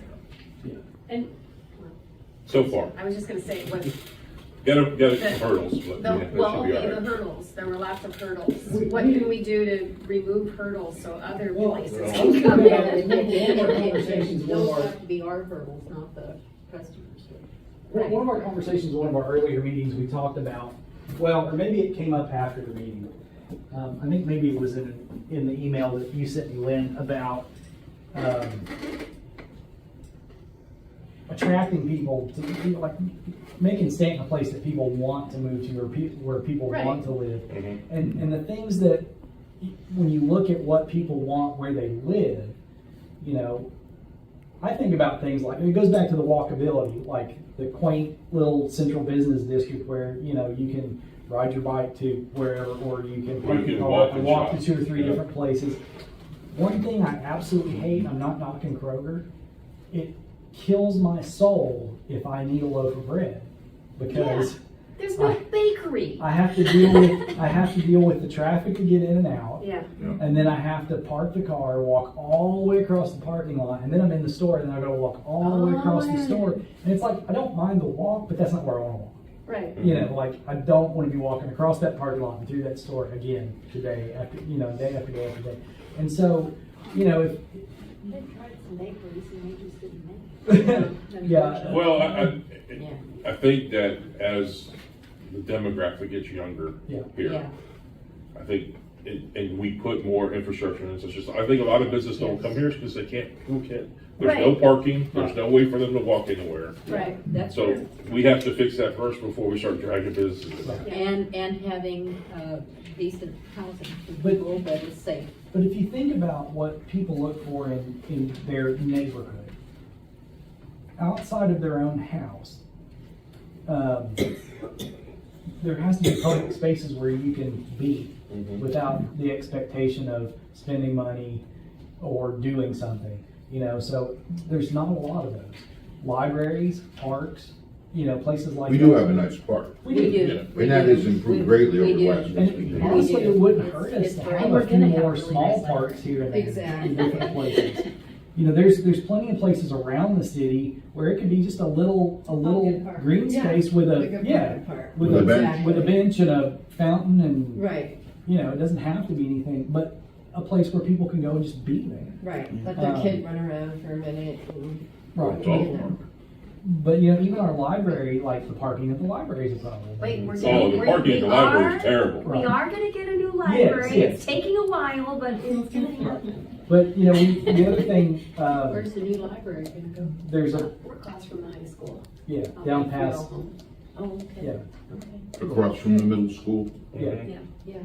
Bought the property and, or they have property and everything. Now You know, it's just, there's a plan for an indoor rec center at the park where they Across the bought street. that new parcel. Yeah. So You know, where the- those kind of things will attract more people. yeah, there's Right. a church. Whether it's as tourists or as residents, okay. but those kind of things will help. Yeah. But I think that's been part of our problem all along is we don't have a lot of those kind of spaces where, you know, it's like you can buy a house and live in a house, but there's just not a lot else to do. Like there's not a coffee shop to sit at and visit with people, you know? Well, everything's so randomly placed in this town. Exactly, exactly. Exactly. I mean, Just, the senior citizen building's down this end, Right. and the library's down at this end, and the Right. store is in this end. I mean, it's just chaos. yes, it is. You're going everywhere. With the exception of this little part of town where most of the government Exactly. buildings are, everything It is seems just like kind of there's no just plan. Yeah. wherever. Yeah. Right, Goes it's just down. everywhere. Exactly. Yeah, it was just like, oh, we'll just put this here. Yeah. But- Yeah. Yeah. There's really no rhyme or reason to There it. is none. You know, It would be ideal for the senior center to be near the library. right, One would right, think. You know, I think that would be a better idea than putting the senior center by UPS. right. But I think back to like when I was a kid and like Cotton's Restaurant was where everybody hung out. Right. And, well, I shouldn't say everybody hung out, but that was kind of like a little community The center. center. There were a lot of people that just came. Whitaker Bank. Yeah, I'm still trying to figure out why they hang out in the parking lot at Whitaker Bank. I've been here 8 years. I'm like, why do people sit in the parking lot at Whitaker Bank? I know. Do they still do got that? the- Yeah, because that's where It's the gotten to kids be hang out. more so in the That last they year. can chit chat. Yeah. And talk. And see who's going in and out of the See, car when, wash. when I was in high school, in my early 20s, we cruised town, and Hardee's was the big That's spot. what we did. Like everybody just kind of hung out in Hardee's parking lot. Hardee's didn't like it. They did everything. They To could. be honest with you, where I used to live, it was Chuck E. Cheese. Yeah. And we'd sit in the Chuck E. Cheese parking lot. There's- They had video games inside, So so. I graduated in '92, and there's an ordinance in '93 with a no parking in public spaces and like and then a curfew like really soon after that because it was chaos. It was Well, I was crazy lucky, we chaos. had 2 towns to cruise in. We started in Kennewick and went over the bridge into Pasco and back around and back in over to Kennewick and around, so we had a long ways to But go. the thing is I don't think kids anymore care about that as much as they used to. No, They're they don't. way more connected without like Right. my generation. We had to go out in town to see each other. All these thumbs. We didn't have cell phones when I was a kid. Right, and that's what that was the public space, was you could drive your car around, and if your friends were sitting in this parking lot, you pull in and talk to them, and if they went off, you go to another parking lot and park in it, you know, and so that was the public And the space. malls. Right, Yeah. we didn't have that, Yeah, yeah. and so, you know, that, the city pushed that out for that generation, and honestly, there were a lot of problems. There were a lot of trash, a lot of vandalism, you know, speeding, and, you know, there were a lot of problems with it, but, you know, that was a public space. But I think though, that is a worthy thing to do, is try to start connecting some of these businesses that we have scattered all over the place so people can get to them. And that goes But to that goes walkability. back to, Yes, that- absolutely. this goes back to our first idea, the central businesses. Yeah. Right. And I think if we focused on that could be the thing that really starts, we could maybe see some changes. I like the image that you planted in my head of having a Hallmark town. That's not gonna happen. I didn't mean to do that. No, I like that idea. That's what I think there, That'd be awesome. this area right here should all have sidewalks, right? You're This using area- 213. Yeah, it should, And- sidewalks on both sides, Yeah, Yeah. right? Both College sides. Avenue. And And College somehow Avenue. get to College Avenue and also have sidewalks on both sides. Yeah. so I will You know, say, there's actually a lot of people that walk around College and Oh, yeah. back up and around. I will say So the let's other make it thing safe for them. that's in the works is a sidewalk along East College to connect where the sidewalks end. One ends like just past Rogers, and then the other one I think goes to Billings. Yes. And I think we should go further down. the mayor's been talking about trying to get money to build a sidewalk on out to all the way out to Van Village. Well, Where? To Van Middle Village. Village. Oh, The mobile home park at the city limits, and connect all that. Now it'll be one side, it won't be both, but, he's A got an lot of estimate people on it. walk on that. Right. and even Elk Street by the bank, Elkins. they cut cut through behind that way Right, and there. there's money for that, and I think it's gonna go out to bid soon, so that will get done. That's good, because it And needs to be then done. we've been talking with where they're gonna reroute, from the north side of the airport over to Main Street. I've been pushing them that they have to include a sidewalk. in there. Absolutely, why Don't build a should new be, road there and there not- should Yeah, be if you have to, if you're sidewalks building a new for road, it any has to have new a road. sidewalk. Yeah, It's so- absolutely. I So- think that should be in the plan, the zoning, Right. whatever. Any Anytime a new new road road, is yeah. put in, it has to have a Has to have a sidewalk. sidewalk. And then the problem with, just having sidewalks on one side, and especially on College, there's so much heavy traffic. I mean, Right. people trying to, On that one, I'll Cut take across. it, if we can get, even if we can just Right. get one, I'll oh, take it for I now, 'cause agree, but we still need to be planning for two. Yes, yes. Well, it really needs to be there, and there need to be designated sidewalks. How, Go how from will one they, side to the how will next. they do that? Because I know a lot of that where I think they wanna put a sidewalk is They're gonna have to- drainage. They're gonna have to fill.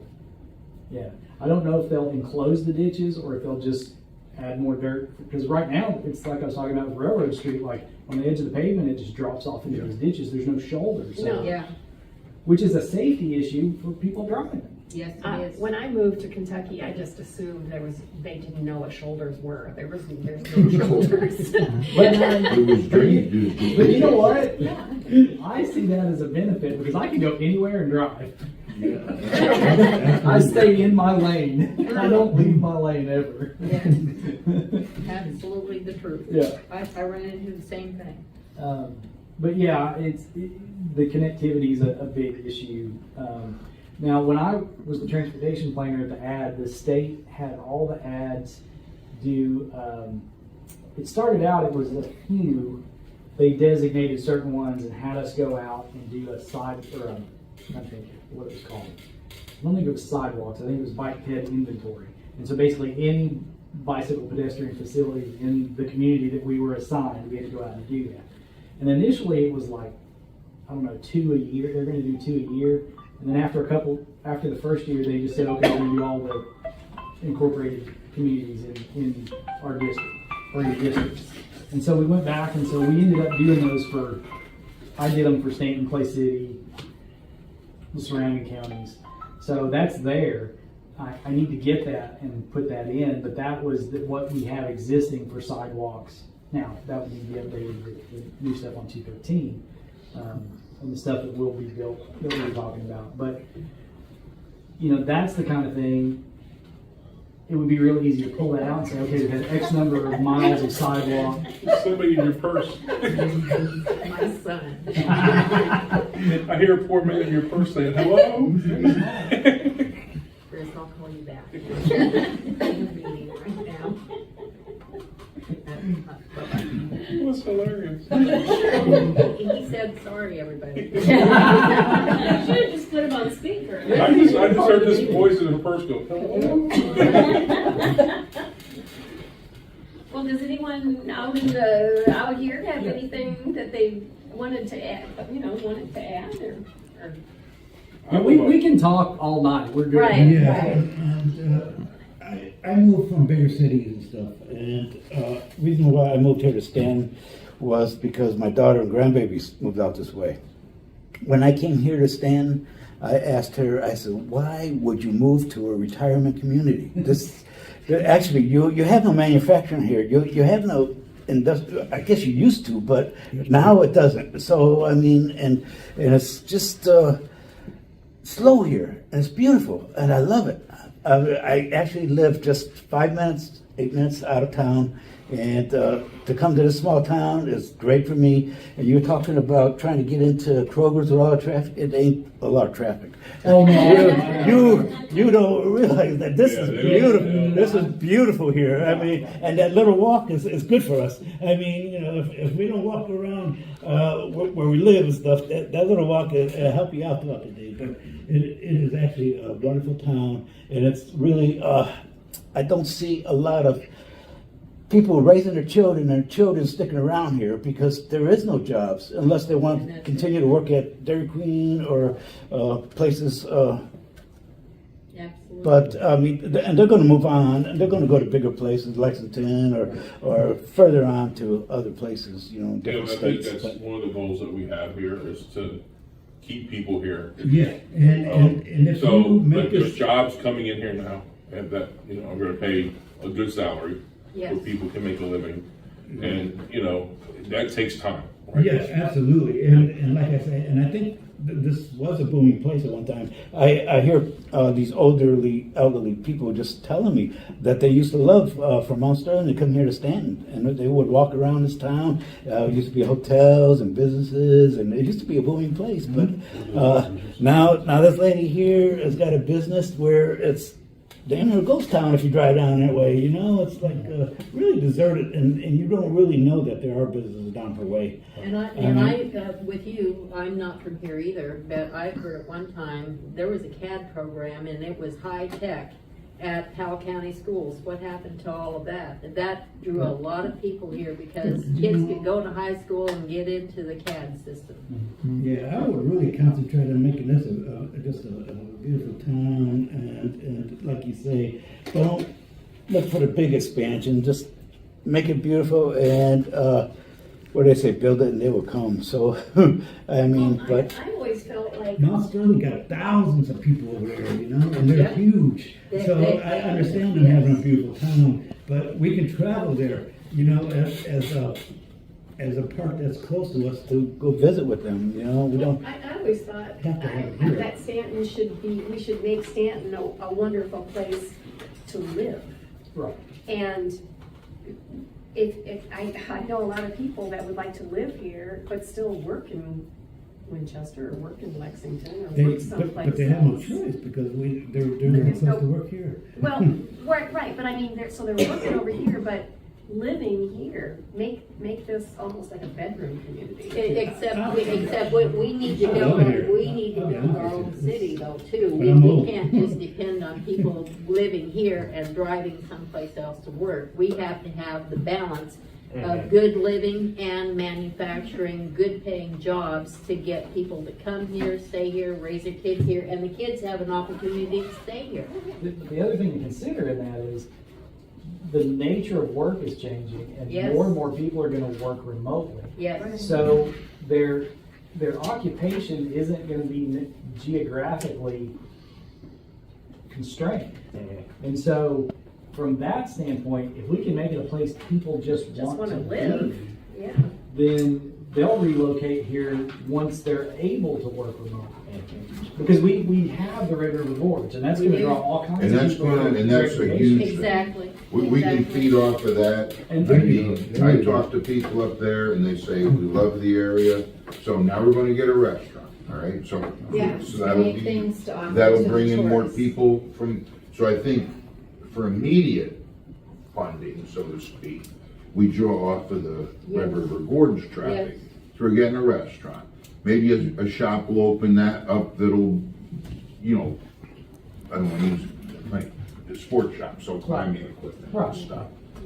There's no reason we couldn't have things like that. And it's like you said, if you build it, people will come. Right. Oh, yeah. If it's there, Yeah, they'll and come. the traffic is there to. The traffic, we got the traffic. Oh, we got the traffic. Well, the thing about it is, with the Mountain Parkway right here, we should be drawing some of the people going to take it. Maybe they need to go to the post office, but we can't have what's in Stanton on the exit down where Well, nobody yes. on the road can Yes, see it. agreed. Why Agreed. did that happen? How did that happen? Now, we've gotten to this point, so let me now Okay. throw the monkey wrench in this whole conversation. We currently have the, dare I say, threat of short-term rentals taking over.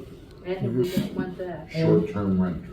Rentals. Airbnb. Airbnbs and Oh, Airbnbs. well, boy. So we are Yeah, that's small the enough landowners. that there is the potential that outside influences could buy up a lot of the property and turn a lot of the property into vacation rentals and kind of gentrify the area really fast into basically a non-community. Right, You know, because the and so- landowners not being here. We don't Right. want that to happen, so we have to keep that in mind in all of this planning as well, because if that were to happen, then basically what happens is the real estate value will go through the roof. So then the people that are lower income won't be able to work here, or live here. They may work here, but they won't be able to live here. And then if you just have vacation renters, you don't have people to sit on boards, to do the work, to to run the community, to fill the schools. It's happening fast. Right. And the house across the street from us, almost everyone that rents there is going to the gorge, or going up to Hollywood, or doing, Yeah, you they're know. not doing anything in Stanton. And so No, they're not. All they're doing is No, they're not. If you they're look going to Kroger, and they're going to cook their food in their house. If you look at big resort communities, like, the worst example is like Aspen, Colorado. Oh, The yeah, people that's that do all the service work in Aspen, Colorado do not Can't live live in there. Aspen, No. Colorado. Can't afford They it. work, or they live 2 hours away and commute in, and they probably live in some dumpy place outside of Leadville. There's just. I lived in Rifle there, Yeah. and we're a long ways from Aspen, a long ways, and they were moving into Rifle because they couldn't afford to live there. But I mean, we're talking about the people that work at the ski resorts, and the Exactly. people that are the planners, the city Yeah. planners, the police, the medical, Yeah. the medical Yep. people that make the town run don't live in Aspen. They can't afford the rent. Exactly, exactly. And so we have to be careful of that too, which I don't know that we can do anything regulatory wise to stop that from happening. But I think we have to balance growth and development with kind of keeping it. We've got to maintain the balance. It can't just be one side or the other. You got to maintain the balance. Well, not to get into politics, NAFTA killed our small factories, Well, yeah, Well, absolutely. and they're not going to come back. Couldn't Oh, you, I don't know. couldn't Some- you some are coming regulate back some now. of that? Couldn't you do that, some of that through zoning, and that, in that short-term Well- rentals wouldn't be allowed in purely residential? They'd have to be in, I don't know, is there a multi-use residential? Well, or- we've talked about, some people handle it, the communities handle it different ways. Some will say no more than a certain percentage. I think Lexington has. How do you enforce something like that? Well, we have an ordinance that says you have to register your short-term rental and you have to pay a business license. So what Okay. we could do is say, here's the total number of housing units in the city. Once we hit this point, I think we should absolutely we do do not allow that. any more Short-term short-term rentals. rentals. Right. And I know I know people that live up in Lexington, and they're having problems now that they came in and bought up these older little houses in not so good neighborhoods. And they're Airbnbs, and the owners live elsewhere, and people are coming into these not so good neighborhoods, not knowing that they're not so good Right, neighborhoods. right. So they're having There's- major there's- problems yeah, with that right there's some now other too. issues, So, yeah. Well, so there's a lot of we issues. should with it. definitely do something like that with the percentage wise. Right. Seems like that would be the easiest way I think to. that would be, at our size, I think that would be the Yeah. easiest, would be a percentage. We need to know how many housing units we have, and we need to decide what that percentage should be. And obviously, we have no impact on the county, but we can certainly Right. control what's happening here in the city. Right, right. Put that on your list. Yeah, but the short-term rentals, I don't see them being big out in the county, out away from town. oh, they You are. think so? Oh, yeah, Already? yeah, they are. Yeah. Oh, yeah. Oh, yeah. Yeah, they are. Well, okay, so you have two problems. You got one where people are buying up existing properties, converting them to short-term rentals, Right. which they're just fixing them up and then putting them on Airbnb. So you're talking about the cabin business? Yes. Right, and then you got people who are buying up vacant land, building stuff. Right. Because the return on investment is so high. with it. Yes. They're making so much money. Yes. And the problem is even though our real estate's creeping up, the cost, it's still so much lower than other places, so people Cole that. County last year was the highest The grossing What was? Airbnb in the country. The gorge Yeah. area. Yeah, absolutely. And so, I mean, it's kind of horrifying. But that's to think. county. Yeah, right, that's what I'm saying. But we're not, But we still have short-term rentals in the city. right. Yeah. Right. How No, many that's do we what I'm have? saying. We can't control what's My going on count in is the county, 26. but we can here in the city. In the city? In the city, 26. Yeah.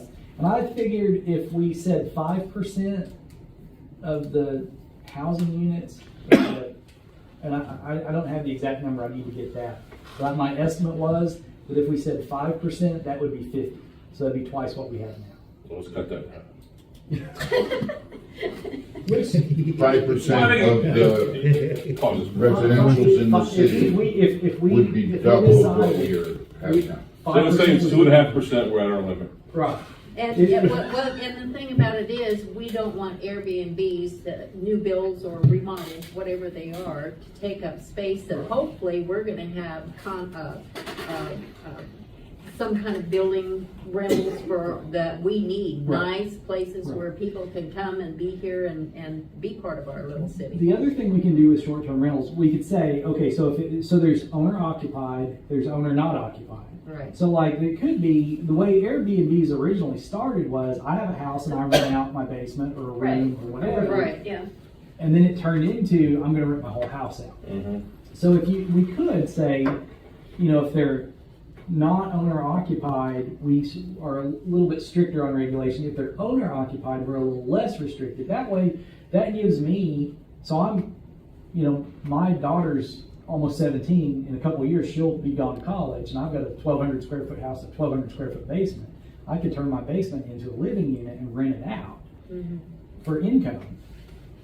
But he's still there. But I'm It's still still there. Exactly. Exactly. I've not turned Exactly. my residence into a commercial Right. operation. Right. So I'm not giving up the housing stock, but I still have the ability, because people are going to do that. People are going to want to rent out a room. And Airbnb as a platform has made it easy for anybody to rent out, short-term, long-term, whatever, because it's all there, and so it's a little bit easier for people to manage, and I think a lot of people like the flexibility of the short term. So, from the renter side and the landlord side, because if I'm a renter, I've rented places where one place we had a 14-month lease. Well, that's a really weird, Yes. And then in like college towns, there'll be a 12-month lease, but I'm trying to go to college. I don't want to be there 12 months. I only need to be there 8, 9 months. And so the Airbnb has let people have a lot more flexibility with how long they rent or how long they rent out to somebody. And so, it can be long-term, but you just go month to month. And you just at whatever point you decide I'm not going to rent anymore, then they just turn around and it's on Airbnb and somebody else pops in. Yeah. So I don't think we want to stop people from having the ability to use their own property for income in that way, because we've done it for decades. But on the other hand, I think if the whole town turned into just Right. rental Yes. units, Airbnb rental units, we'd have a problem. Yeah, that's what I'm concerned about. Carolyn, I think you had Oh, something. sorry. Could someone tell me if Baker Street or Drive, I'm not sure which, when I bought my house out there, they said it was Baker Street, and then when I give that as an address, they say it's Baker Drive. I don't know. But is that zoned for business? No, He said no. it's all residential, except for there's a piece out on College Avenue that's business, but It is or it isn't? it's all residential It is not zoned. on Baker and Elm, both. It's all that's residential. So you can run a business out of your backyard? No, it's residential, it's not business, no business. So call zoning enforcement. Yes. We talked about it. Problem. Yes. And a big one. Is that the along Paladins? with Oh. the nicest backyard that anybody could see. Yeah. And the saw runs used to, for 3.5 years, I listened to it from daylight till 4 or 5 o'clock in the morning. And the halogen light shining in my living room. And I addressed the former mayor, and I addressed the mayor we have now a couple times.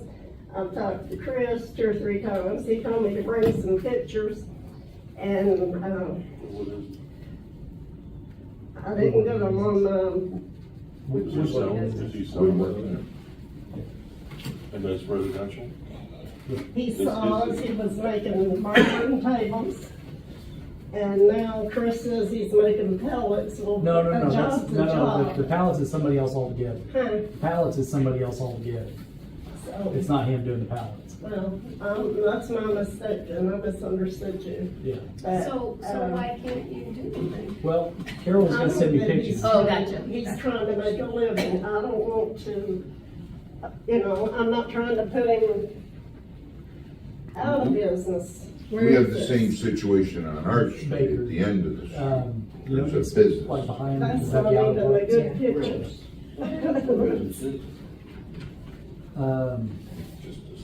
It's a woodworking business.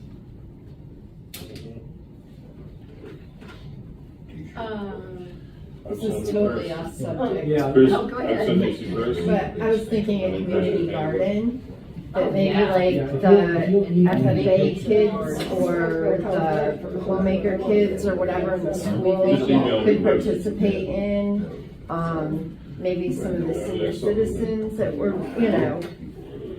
I know Midway has a beautiful community garden. There's, a garden at the castle that all school kids, like the ag kids go and work in it every day.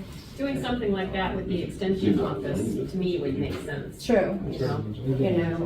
I just think it might, not only be educational for the school kids, but help the community, help the elderly people. Okay, team, let's focus. We got about 10-ish minutes. I don't wanna keep everybody too late. She brought up a nice idea to have one of our public spaces be a community garden. That different service groups could maybe, use. Like maybe Boy, Midway FFA pulled it or off and it was. senior citizens or,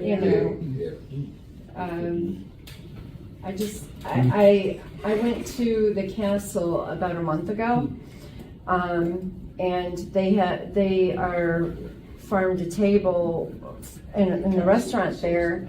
90% of their food is even their meat, but we wouldn't be raising farm animals. I But didn't know I have roosters. well, that you can have a little chickens or whatever. I don't know, but their restaurant runs from the food, and the kids are bussed in if they have good grades and they want to work in this garden. They get it out of school a half day, and they go and work in the garden under the supervision of the ag teacher or whatever. It's amazing. They're mulching in the fall and they're tilling in the spring, and they're growing all these beautiful things, berries and Yeah. vegetables. You have a greenhouse even. Does the school have a program Do we like have an ag that? We department? used to have We used to, ag. They grow Yeah, there's an ag plants department. to There's sell. School's got greenhouses. Yeah, They grow the plants to sell, but they Yeah, don't because I have wanted to buy they don't plants. sell, you grew it. Right. And But nobody that's, knew anything about it. there are a lot of places that is the draw, like it's Right. the agritourism, like the farm to table restaurants is. I mean, that's a Exactly, really I good love thing. it, I Yeah. love that whole Yeah. concept. Well, what about the one at Midway? Remember? That's why I mentioned to Yeah. her that Midway has a beautiful community. And that was the garden. church donated It's, that one. the church Thank you, donates the church property, donated that one. They have a huge That, compost I was stand. thinking today, I need to do inventory of city property. Yeah, so then we can determine where we can put stuff. Right. But that's where there's a lot of small vacant areas around the city that would be good for that kind of Yes. thing. And maybe even places that wouldn't necessarily be good to develop. Or even, let's say, on our barrels, and like, you know, in front of the businesses, you grow a couple cherry tomato plants and people can walk by and eat a cherry tomato, or, you know, you have some berry bushes Or or trees. fruit We trees. discussed that also. Yeah, Yeah. we've discussed reusing the barrels. Yeah. Or something, you know, I mean, I just think that growing produce is very inexpensive, or it can be. And when you incorporate the children in school, it helps their education, gets them outside. Well, or even like at Using their brain. Even at the senior center, it's another activity. senior that's another- center. Yes. If the seniors want to go out. They and- tried that at the senior center, it just didn't. Didn't work. Oh, even with raised beds? Yeah. I mean, I can see them not needing to bend over, but. Well, we definitely, we talked earlier about somehow involving the school, getting the city and the schools In the extension some- office. Yes, somehow yes. working together Yes. on something. The library, even the little kids could go out and, you know, Well, the library does do a lot of things. they do, Oh, they yeah. do amazing things with the They kids. do, they have family night, Mm-hmm. because we take my granddaughter to that. They have like a toddler day, you know, They do- and like they they do a lot do of great things, but- things. But they don't have room to do something like this. No. Maybe in the future. But I do think that brings the community together. And it's something that, you know, Well, But I also think definitely, there if the needs- garden is maintained, it can be absolutely beautiful. right. You know, it can be a beautiful spike. And it's a good way for people to get out and to, you know, meet people and do something as a team. I just think that's a good thing for the city to have. There's a lot of places in the city that the city owns the property that. Yeah, that's Chris and I were just And talking that's about, just like, it. he needs to do like an inventory of what property that's vacant the city owns and what we can do with it. I mean, if it's not a very big plot that you can't put a business in, or you can't, Right. then we should do something with it. What was the garden Mitch, at did you Midway, have probably any an ideas? half acre, Probably. half acre, It's quarter of beautiful. an acre. There was 2 or 3 of us, since he was talking about. Okay. We flyers, or we were saying about, you know, different spots. And like the idea of having benches even down Main Street and people walk, they Yes. Yes, they like sit there's down a. there with a cover on There was a young man walking ahead of us one day with his mother, and he got to a certain place and he says, "Do you want to go on or should we go back?" And if there was a bench, Just set down. she could have rested and maybe gone to the next Well, intersection. I will say the county just got all those benches from Kansas. It was a whole bunch. And Right. There's some at the Lions Club, and I mean that could be something we could try to Yeah. get in next year. You know, and I mean, my mother-in-law is 90 years old. She loves to get outside. If I could say, hey, you want to go down, walk down Main Street, she would like it if she could stop and rest. But she knows she can't. You know, she has to be able to sit down. But we have to have a reason for people to walk down Main Street, and right now we don't. Right. Yeah. But going And- back to this, you know, if we had some kind of If we did this, if we had some kind of Yeah. beautification project, planted trees, benches, Yes. public art, that kind of thing. And who had that, how many years ago was that vision? 93. 93. And then They're drop the ready for ball on that one. seniors. Yeah, 93. That's a shame, isn't Yeah, it? if they would have done this, it would have been so much easier now. Yes. Oh, boy. Yeah. But- But that's, Yeah, that but probably I- would have Had had to to tear out all those trees when they put the new road in. Well, you could have moved them. Yeah. So we're getting close to the end. I added this. We've talked about this before. Better cooperation and communication between city and county agencies. Right. That's something that I've been trying to Well, work not on. just- Well, I No, did like I- your also updating the departments. calendar, that's Right, helpful. right. I think also different departments. Yeah. Like, I've watched some things and there's no communication Right. between departments. Well, the mayor mentioned one day something about like a city employee meeting, and I said, yes. Even if you don't do it weekly, it wouldn't hurt if once a month you had everybody that works for the city sit down and go over what's going on. The head of each department sit down. And everybody Head of kind of knows each what everybody's doing. department. And it might get to the point where if we're doing enough that once a week would make sense, but I get that that gets hard sometimes too. But once a month would be fine. Now, we do Doesn't have to have, be we weekly. do have a lot of informal meetings. The maintenance guys will be in here in the morning and we'll all be talking and about everything that's going on. And that's usually, if I'm sitting in my office and I hear them talking, a lot of times I'll be like, oh, I need to talk to Richard, and I'll jump up, but it's more informal and it's not organized. But we do that, we do talk. Some of the problem we have, a little bit of it's cultural, like I've got this permit management program, and part of that, permit management, code enforcement, and business licenses, we're implementing this, we've got all this going on now, and there's a public works module that we could have added, and when we talked about that in the beginning, I said, how do you think that would go over? And Teresa's like, those guys are not going to, because it would be like, instead of getting the paper work order that they have to go through the drive-through and pick up, they could get their work orders on their phones or on an iPad. So much They convenience. won't do that. Why? It's more efficient. It's generational. It's more It is efficient. very generational. Right. And so I'm not gonna knock them. I'd rather have paper than try to get something on my phone. Right. And I'm at the point, like, I have so much trouble with, like, reading glasses and stuff. I'm to the point now where I'm almost like, I'd rather have the paper. I know that That's me. it's a little bit So I more can read efficient my than phone digital, too. and I do like having it digital because I know I Oh, can pull killing it wherever trees. I'm at. Yeah, I like to have the We backup pay on my more. phone, but You it's use just so different hard. trees for paper than you do for having a beautiful forest. The way I I've worked feel about there. all that is if it won't work right now because of resistance, that doesn't mean it won't work next year or the year after. Right. And we shouldn't just throw it out and never revisit it. It should be one of those things we should keep talking about it and until it takes hold. But it's like the permit management thing. I'm like, if this building burnt down, we lose every record we have because nothing is digital. What thing? City council meeting minutes, all of Yep. the planning and zoning meeting minutes. Well, I mean, we've emailed stuff back and forth, and Kevin has kept some of the stuff digitally, but like, as far as the records that I have, it was all paper. So I started scanning stuff and putting it in the computer, and the permit management program that I have now, I can attach stuff to that, and it's cloud-based, so it doesn't matter what happens to what's on my computer or what's in the file cabinet. It's there. So it's that kind of stuff. We need more of that, and I've been trying to work with the PDA to figure out how we can set our processes up step by step when we do a subdivision.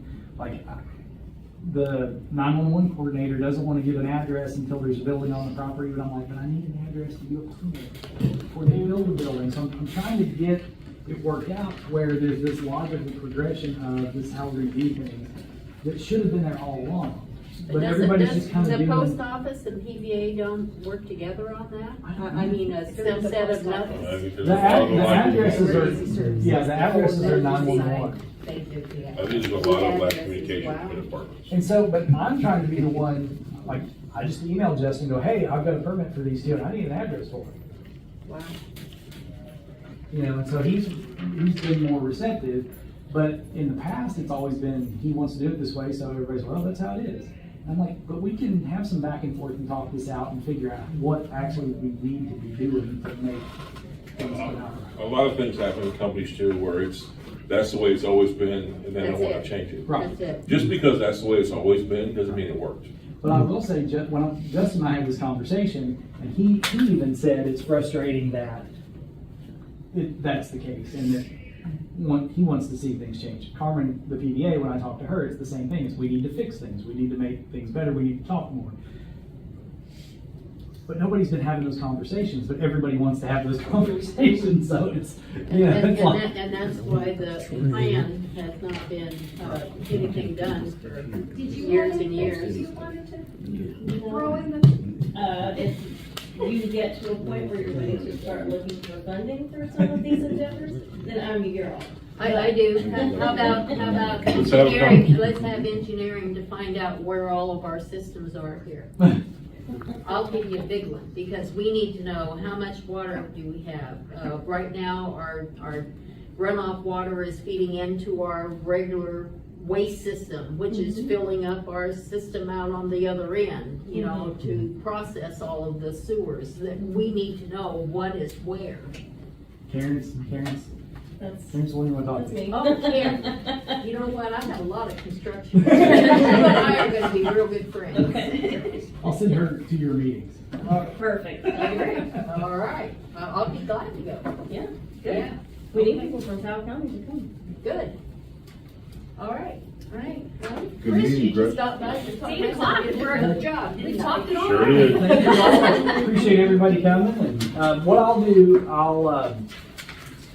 I'll try to type up, incorporate what we've talked about in what we have so far, and then the update committee, I'll put that out on the website and on Facebook. The update committee typically meets before the Board of Adjustments regular meeting, which is the third Thursday of every month here. And so we'll keep having those meetings. We may have we'll talk about whether we want to have some more public meetings. We might do a survey. I was thinking today we might put out a survey, a community survey, and see if we can get a little bit more information. Yeah, you should survey the community, not the board. But I will definitely put out the information, kind of summarize what we've done, and put out, like when we're gonna have our next meetings and what we're talking about, all that. How did you guys find out about the meeting? When I went to pay a tax today.